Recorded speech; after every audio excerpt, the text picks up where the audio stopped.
যত্ন সহকারে সেবা করত।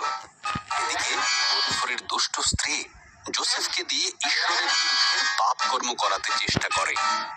যোসেফ অস্বীকার করে। তখন সে মিথ্যা বদনাম দেয়। পতিফর স্ত্রীর কথা বিশ্বাস করে এবং যোসেফকে কারাগারে বন্দী করে। এর পরিচয় হয়। তাদের প্রত্যেকের একটি করে স্বপ্ন ছিল। ঈশ্বর যোসেফকে সেই সব স্বপ্নের অর্থ দেখান। যোসেফের ব্যাখ্যা সত্য বলে প্রমাণিত হলো।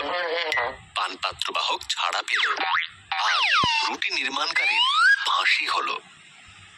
পর ফরৌন দুটো দুঃস্বপ্ন দেখল।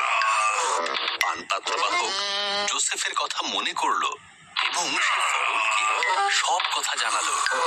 তখন ফরৌন যোসেফকে ডেকে পাঠালো এবং তার স্বপ্নের কথা বলল। সেই স্বপ্নের অর্থ যোসেফকে দেখালেন। যোসেফ বলল, 7 বছর প্রচুর শস্য উৎপাদন হবে, তাই প্রচুর শস্য মজুত করে রাখতে হবে, কারণ তার পরের 7 বছর দুর্ভিক্ষ হবে। ফরৌনকে মুগ্ধ করল। সুতরাং সে যোসেফকে সমস্ত খাদ্যশস্য মজুত করার দায়িত্ব দিল। ফরৌন ছাড়া সেই সময় যোসেফের থেকে ক্ষমতাবান আর কেউ ছিল না।